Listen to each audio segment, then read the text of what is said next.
Welcome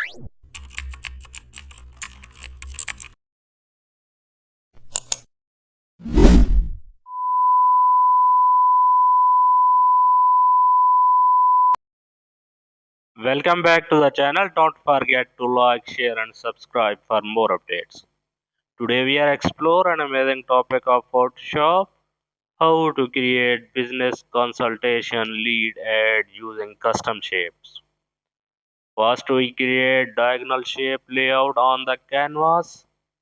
Now we divide content areas. We place headline inside shape. After that we add profile image mask.